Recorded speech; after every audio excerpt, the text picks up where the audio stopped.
नमस्कार, बहुत स्वागत है आपका न्यूज़ 18 पर। मैं हूं आपके साथ अंशिका पाठक। सीज़ फायर के ऐलान के बाद बहुत सारी चीज़ें ऐसी हैं जिनकी कीमतों में भारी गिरावट देखने को मिल रही है, तो दूसरी तरफ आपकी किचन पर इसका क्या असर पड़ने वाला है। सीज़ फायर के ऐलान के बाद गोल्ड और सिल्वर की कीमतों में कितना बदलाव आने वाले समय में देखने को मिलेगा, आज इस पर हम करेंगे चर्चा। हमारे साथ कमोडिटी एक्सपर्ट मौजूद है अनुज गुप्ता जी। अनुज जी, आपका बहुत स्वागत है न्यूज़ 18 पर। अनुज जी, शुरुआत करना चाहूंगी शेयर मार्केट को लेकर ही। आज भारी उछाल के साथ ही मार्केट की ओपनिंग हुई है, कैसे देख रहे हैं आप? देखिए मैं ये कहूँगा कि जो अप्रैल का महीना स्टार्ट हुआ है ये बहुत पॉजिटिव वे में स्टार्ट हुआ है। अगर आप देखेंगे पिछले 4 दिनों में 4 ट्रेडिंग सेशन में करीबन 2000 पॉइंट की रिकवरी हमने मार्केट में आती हुई देखी है और आज तो हमने देखा है करीबन ऑलमोस्ट 700-800 पॉइंट की रिकवरी हमने निफ्टी में आती हुई देखी है। तो मार्केट्स के लिए पॉजिटिव रहा और सीज फायर रात को हुआ, उसके बाद हमने मार्केट में काफ़ी अच्छे जंप आते हुए देखा। इनफैक्ट अगर आप देखेंगे तो क्रूड के भाव करीबन 15% गिरे हैं, तो ये भी एक पॉजिटिव पॉइंट है। तो अगर आप देखेंगे सीज फायर के बाद सभी चीज़ें एक पॉजिटिव नोट पर आती हुई दिखाई दी हैं। अच्छा, शेयर मार्केट पर इसलिए निगाहें बनी है क्योंकि बहुत सारे लोग अपने अच्छे खासे अमाउंट को शेयर मार्केट में इन्वेस्ट करते हैं, तो ऐसे में आप क्या कहेंगे कि किन लोगों के लिए फायदेमंद रहने वाला है इस उछाल में? देखिए शेयर मार्केट में अगर आप देखेंगे तो जो वॉर चल रहा था तो काफ़ी लोग डिसअपॉइंट हो रहे थे। जो एसआईपीज लोग कर रहे थे वो काफ़ी डिसअपॉइंट हो रहे थे। जो लोग ईटीएफ में पैसा डाल रहे थे वो डिसअपॉइंट हो रहे थे। मगर अब ये जो मार्केट उछला है इससे जो नए निवेशक हैं उनको एक प्रोत्साहन मिलेगा और जो एसआईपी कर रहे थे अपनी एसआईपी विड्रॉ ना करके एसआईपी को कंटिन्यू करेंगे, तो उनको ये पता लग गया कि अब सीज फायर हो गया और एक अपॉर्चुनिटी है मार्केट में। और ऐसे में देखिए यहाँ पर बहुत सारे ऐसे सेक्टर्स हैं, बहुत सारे ऐसे स्टॉक्स हैं जो काफ़ी करेक्ट हुए हैं, तो सबके लिए एक अपॉर्चुनिटी है। जो स्टॉक आपके 15-20% गिर गए हैं तो देयर इज अपॉर्चुनिटी कि वहाँ पर आप खरीदारी कर सकते हैं। तो ये एक उन लोगों के लिए है जो ऑलरेडी इन्वेस्टेड है, प्लस जो इन्वेस्ट करने शुरू करना चाह रहे थे, यहाँ पर उनके लिए अपॉर्चुनिटी निकल कर आई है। अच्छा, ये उनके लिए भी आज खास दिन होगा जो बहुत टाइम से निराश हो रखे थे, बहुत दुखी हो रखे थे कि बहुत ही गिरावट के साथ मार्केट ओपन हो रहा है, लेकिन अब जो है अब उनके खुश होने की बारी आ चुकी है क्योंकि धीरे धीरे अब मार्केट ग्रो कर रहा है। ठीक है, अब जैसे कि गोल्ड और सिल्वर को लेकर भी चर्चाएं हो रही हैं अनुज जी कि गोल्ड का प्राइस इतना जाने वाला है, 1.5 लाख के नियर बाय पहुंचने वाला है, तो अभी भी इतना ही चल रहा है? कितना बढ़ा है प्राइस, क्या है अभी, कैसे रहने वाला है? देखिए अभी हमने कुछ दिन पहले देखा था कि गोल्ड के भाव ऑलमोस्ट $4100 के नीचे तक आ गए थे, करीबन 1,29,000 तक आ गए थे। चांदी के भाव भी ऑलमोस्ट करीबन 1,14,000 2,14,000 तक आ गए थे, तो वहाँ से काफ़ी अच्छा जंप हुआ है। करीबन अगर आप देखेंगे तो 20 से 30,000 पॉइंट जो है गोल्ड बढ़ा है और 40 से 50,000 पॉइंट की हमने सिल्वर में बढ़ोतरी देखी है। तो काफ़ी अच्छी रिकवरी हमने गोल्ड सिल्वर में देखी है। मुझे ध्यान है जनवरी में गोल्ड सिल्वर ने हाइज बनाए थे, उसके बाद काफ़ी बड़ी गिरावट आई थी, तो लोग थोड़े डिसअपॉइंट हो गए थे। बट अभी जो मोमेंटम आया है इससे जो निवेशक हैं, या ज्वेलर हैं, या जो छोटे निवेशक हैं, या जो ईटीएफ ले रहे थे, या जो स्मॉल क्वांटिटी में लेते हैं, उनके लिए एक अच्छा मौका आया कि जहाँ पर खरीदारी कर सकते हैं। तो वॉर खत्म होने के बाद या यूँ कहीं सीज फायर होने के बाद गोल्ड सिल्वर को सपोर्ट मिला है। अच्छा, जिन लोगों ने 2.5 लाख में खरीद लिए जी, सोना चांदी, बहुत महंगे रेट में खरीद लिए, उनके लिए अब आने वाला समय कैसा रहने वाला है? देखिए जो जनवरी में हमने हाई बनते हुए देखे थे, चांदी में करीबन 4,20,000 और गोल्ड में करीबन 1,80,000 1,90,000। देखिए वो रेट तो आने थोड़े मुश्किल हैं क्योंकि इस साल में मुझे लगता है कि मार्केट उतना रिटर्न आपको नहीं देगा। हो सकता है कि आपको 15, 20, 25 के आसपास रिटर्न दे दे, बट वो लेवल हमें आते हुए नहीं दिख रहे हैं क्योंकि यहाँ पर बहुत सारी चीज़ें हैं जो वॉर के बाद देखने को मिली हैं और ड्यूरिंग द वॉर बहुत सारी चीज़ें हुई हैं। क्रूड के बढ़ने से इन्फ्लेशन बहुत बढ़ गया है। लोगों की अगर आप देखेंगे तो जो अर्निंग्स है उस पर इम्पैक्ट पड़ा है। तो जनरली गोल्ड सिल्वर लोग तब लेते हैं जब उनको अर्निंग्स ज़्यादा होती हैं। तो मुझे लगता है कि शायद इस बार उतना ज़्यादा आपको रिटर्न देखने को ना मिले। इवन हमने देखा है कि इस बार कुछ सेंट्रल बैंक्स ने अपने गोल्ड को बेचा भी, जैसे रशिया है, टर्की है, तो उन्होंने अपने गोल्ड को बेचा है। तो धीरे धीरे जो बाकी देश हैं जिनमें वॉर की वजह से इम्पैक्ट हुआ है वो भी शायद अब गोल्ड को बेचते हुए नजर आएंगे। तो कहीं ना कहीं हो सकता है कि आपको बहुत एक रेंज बाउंड मोमेंटम देखने को मिलेगा। बट ये भी ज़रूर है कि ज़्यादा गिरावट भी नहीं होगी क्योंकि इन्वेस्टमेंट डिमांड या फिर सेफ हेवन डिमांड वॉर की वजह से वो गोल्ड को आती हुई दिखाई देगी। मगर इन्फ्लेशन की वजह से जो सेंट्रल बैंक्स हैं वो अपनी यहाँ पे मॉनेटरी टाइटनिंग कर सकते हैं, इंटरेस्ट रेट नहीं कट करेंगे, बट उसकी वजह से गोल्ड सिल्वर में आपको एक मिला जुला कारोबार देखने को मिलेगा। पहली बार ऐसा हुआ अनुज जी कि वॉर के समय सोने और चांदी की कीमतों में गिरावट भी देखने को मिली है।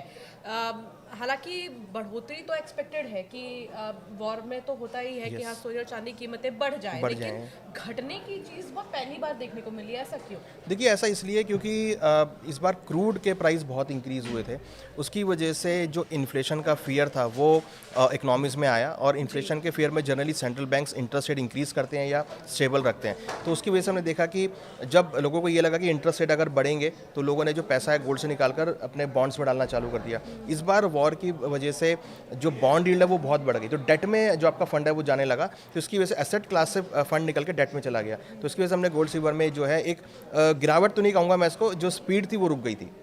अच्छा, इस वॉर की वजह से आपको क्या लगता है कौन कौन सी इंडस्ट्रीज इफेक्ट हुई हैं और आगे और किन इंडस्ट्रीज के लिए जो समय है वो थोड़ा ठीक ठाक रहने वाला है? देखिए, जो इंडस्ट्री इम्पैक्ट हुई है तो सारी ऑलमोस्ट इम्पैक्ट हुई हैं, जिसमें अगर आप देखेंगे तो क्योंकि देखिए सबसे ज़्यादा इम्पैक्ट हुआ है क्रूड के प्राइसेस, और क्रूड का जो यूज़ है या गैस का जो यूज़ है वो हर इंडस्ट्री में होता है, तो सभी इंडस्ट्री में हमने इसका इम्पैक्ट आते हुए देखा है।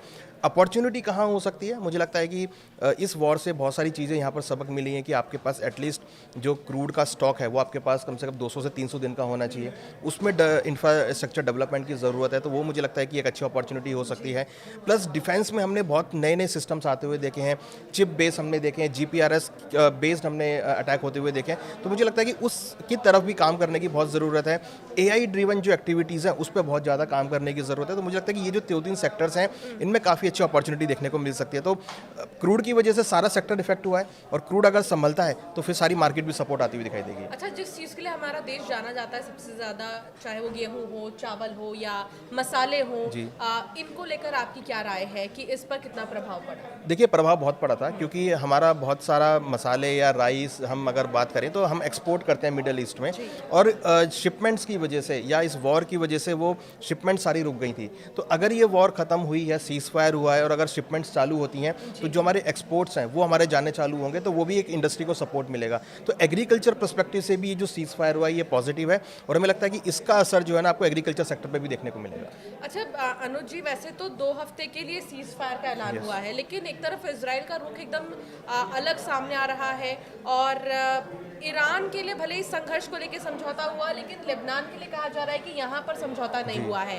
तो हम कुछ भी नहीं कह सकते कि अभी क्या होगा, क्या वाकई में 2 हफ्ते तक सिचुएशन शांति वाला ही रहेगा या नहीं रहेगा। इन केस अगर कल परसों में या नरसों में वापस से वॉर शुरू होता है तो फिर क्या चीज़ें हिट करने वाली है सबसे ज़्यादा? देखिए, ये कहना बहुत मुश्किल है कि ये जो सीज फायर है 2 हफ्ते तक टिकेगा, क्योंकि यहाँ पर ट्रम्प साहब कब पलटी मार जाए ये कोई भी नहीं जानता है। तो हो सकता है कि वो शाम को ही बोल दे जी मैं कुछ करने वाला हूँ, तो ऐसा हो सकता है, मतलब ये एक कॉशियस अप्रोच है।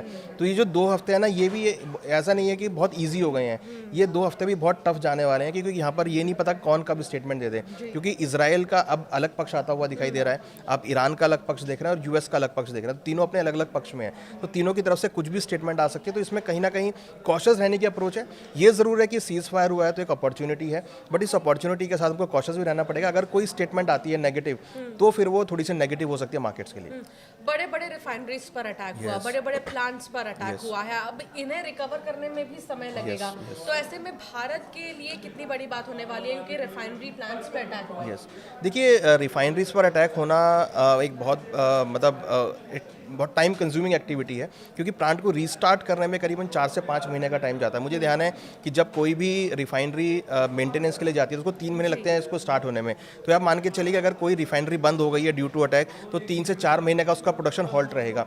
तो उसकी वजह से जो सप्लाई डिस्ट्रप्शन होंगे वो कहीं ना कहीं इकोनॉमी को दिक्कत देते हुए नजर आएंगे। तो मुझे लगता है कि ये जो क्रूड के प्राइस एलिवेटेड हुए हैं, बड़े हैं, वो जल्दी से ठंडे होने वाले नहीं हैं। बट हाँ, अगर सप्लाईज चालू होती हैं, क्योंकि देखिए यहाँ पर स्टेट ऑफ हॉर्मुज पर भी ईरान कह रहा है कि वो जो है टोल लगाता हुआ नजर आएगा। तो अगर कोई भी टोल लगता है उसके ऊपर तो वो भी कहीं ना कहीं दिक्कत की बात है, क्योंकि उससे प्राइस एलिवेट रहेंगे। तो क्रूड के प्राइस मुझे अभी लगता नहीं है कि बहुत जल्दी डाउन होंगे।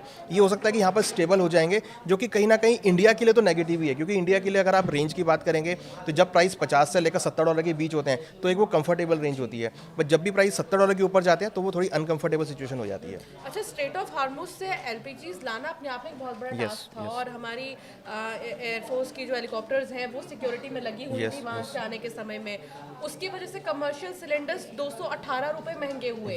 आपको क्या लग रहा है अब, क्योंकि ईरान अगर चार्जेस लगाना शुरू करेगा तो आने वाले समय में क्या LPGs और कमर्शियल गैसेस के प्राइसेस और भी ज़्यादा हाई होंगे? देखिए, अगर आप देखेंगे तो क्योंकि हम कतर से बहुत गैस लेते हैं और एरिया वही है जहाँ से आपकी शिपमेंट्स आती हैं, तो अगर टोल लगता है तो डेफिनेटली उसका कॉस्टिंग बढ़ेगा तो मुझे लगता नहीं है कि जल्दी से कोई प्राइस कूल होने वाले हैं। ये कूल प्राइस तब होंगे जब सब कुछ ठीक हो जाएगा, तब आपके प्राइस कूल होते हुए दिखाई देंगे। तो हम देख रहे हैं ऑलरेडी कि क्रूड के प्राइस अभी भी 95-98 डॉलर के आसपास ट्रेड कर रहे हैं, तो उससे कहीं ना कहीं क्रूड के जो प्राइसेस हैं वो सब एलिवेटेड रहेंगे। तो हो सकता है कि जो गैस वहाँ से बनती है वो भी थोड़ी एलिवेटेड होती हुई दिखाई दे। कच्चे तेल की कीमतों में गिरावट देखने को मिली है, तो क्या पेट्रोल डीजल पर भी इसका असर दिखाई देगा? देखिए, कच्चे तेल के भाव गिरे हैं अपने हाई से, करीबन 116-17 के आसपास चले गए थे, वहाँ से करीबन 20-25 डॉलर की गिरावट आई है। बट अगर आप एक्चुअली देखेंगे तो प्राइस अभी भी 40% ऊपर है, क्योंकि जनवरी में इसका भाव 60 डॉलर के आसपास थे, तो वहाँ से प्राइस बहुत इंक्रीज हुए हुए हैं। तो मुझे लगता है कि अभी भी प्राइस बहुत हाई लेवल पर है। इंडिया के लिए इतने भाव होने नेगेटिव है। मुझे लगता है कि अगर प्राइस 70 तक आएंगे तो ही इंडिया को एक सपोर्ट मिलेगा, अदरवाइज उसका जो इम्पैक्ट है इन्फ्लेशन का वो इंडिया को देखने को मिलेगा।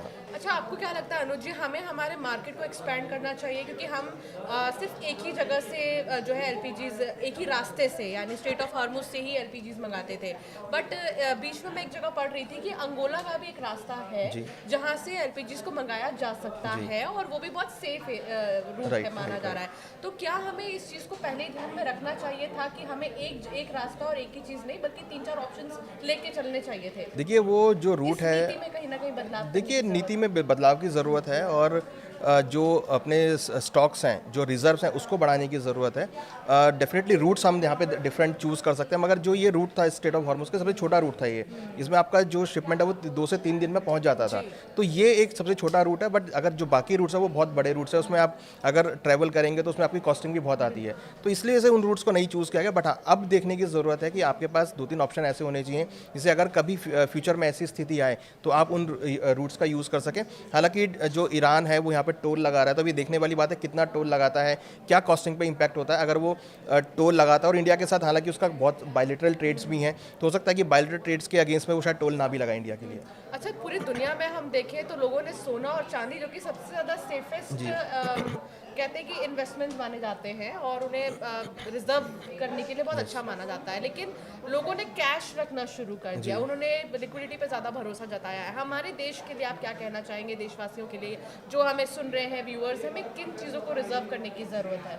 देखिए, गोल्ड सिल्वर अभी भी अट्रैक्टिव है, मैं ऐसा नहीं कह रहा कि गोल्ड सिल्वर अट्रैक्टिव नहीं है। लॉन्ग टर्म पर्सपेक्टिव से बहुत अट्रैक्टिव है। आपको अपने पोर्टफोलियो में 15 से 20% रखना चाहिए, क्योंकि ये हेज प्रोवाइड करते हैं, ये अनसर्टेनिटी के टाइम पे यूज़ होते हैं। तो हम देख रहे हैं कि अभी हमने देखा एक बहुत बड़ी करेक्शन आई गोल्ड में, फिर वहाँ से बहुत शार्पली रिकवरी भी हुई।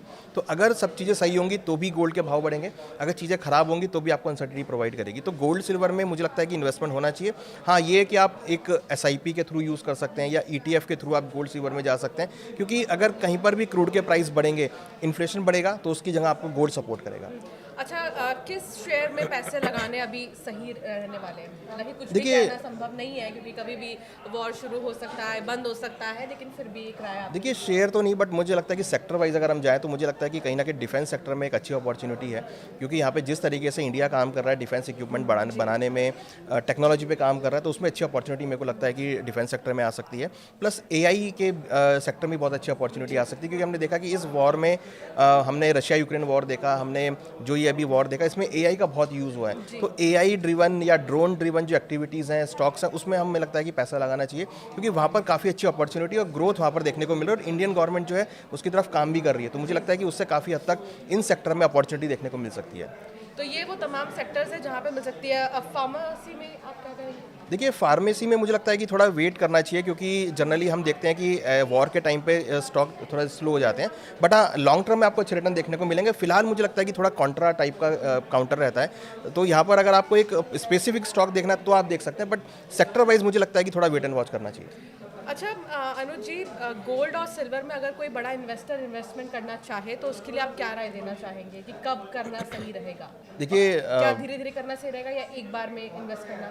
देखिए, स्मॉल क्वांटिटी में ऐड करना चाहिए, ETF के थ्रू जाना चाहिए, स्मॉल क्वांटिटी में जाना चाहिए, बट ध्यान ये रखना है कि आपके पास होराइजन 3 से 5 साल का हो, क्योंकि अगर आप ये सोच रहे हैं कि आज आपने लिया और कल भाव बढ़ जाएंगे, तो वो इस साल नहीं होने वाला है। तो इस साल आपको थोड़ा सा पेशेंस रखना पड़ेगा, क्योंकि बहुत सारी चीज़ें हैं, वॉर भी है, देन पॉलिटिकल इशूज़ भी हैं इंटरनेशनल मार्केट में, और कहीं ना कहीं डिस्ट्रप्शंस भी हैं, क्रूड की सप्लाई भी डिस्टर्ब है। तो ऐसे में आपको बहुत उठापटक देखने को मिलेगी। तो अगर आपका व्यू 3 से 5 साल का है तो आप बहुत छोटी क्वांटिटी में ETF के थ्रू या फिजिकली अगर आपको जाना है, फिजिकल या एक्सचेंज के थ्रू जाना है, तो आप इन्वेस्टमेंट शुरू कर सकते हैं। बिल्कुल, तो ये वो तमाम बातें हैं जो ध्यान में रखनी ज़रूरी हैं और अगर आप कहीं पे भी किसी भी सेक्टर में पैसा इन्वेस्ट कर रहे हैं तो ये समझ लीजिए कि अभी मौजूदा समय में आपको किन सेक्टर में इन्वेस्ट करना फ़ायदेमंद रहने वाला है। कुछ ऐसी अफवाहें उड़ रही हैं सोशल मीडिया पे कि 1 लाख तक भी सोना जा सकता है या 90,000 तक भी। उन अफवाहों के लिए आप क्या कहेंगे? देखिए नहीं लग रहा है अभी ऐसा कि 1 लाख या 90,000 जाएगा, क्योंकि देखिए हर एक कमोडिटी की एक अपनी वैल्यू होती है। इंडिया के अंदर कोई बिकवाली नहीं कर रहा है, इंडिया में सब लोग खरीदारी कर रहे हैं और इंडिया में हमेशा हमने देखा है कि हिस्टोरिकली लोगों ने खरीदारी करी है, बिकवाली बहुत कम हुई है। इंटरनेशनल मार्केट में बिकवाली हुई है, बट बिकवाली के साथ साथ उसको बाय भी किया गया। तो मुझे नहीं लगता कि 1 लाख या 90,000 के लेवल देखने को मिलेंगे। हालांकि हमने ऑलरेडी 4,000 के 4100 के आसपास का लेवल देख लिया है। मुझे लगता है कि वो एक बॉटम आउट होना चाहिए। बहुत शुक्रिया अनुज जी हमारे साथ जुड़ने के लिए और तमाम बातचीत के लिए। तो ये वो तमाम बातें हैं जो आपको ध्यान में रखनी बहुत ज़्यादा ज़रूरी है और अभी मौजूदा समय में 2 हफ्ते के लिए सीज़ फायर का ऐलान हुआ है, लेकिन कुछ कहा नहीं जा सकता कि कब ये सीज़ फायर ख़त्म होगा, कब क्या शुरू होने वाला है। लेकिन अगर आपकी कोई सवाल है तो हमें कॉमेंट कर ज़रूर पूछ सकते हैं, हम ज़रूर हमारे एक्सपर्ट से उसकी राय लेंगे और आप तक आपके जवाब को पहुँचाएंगे।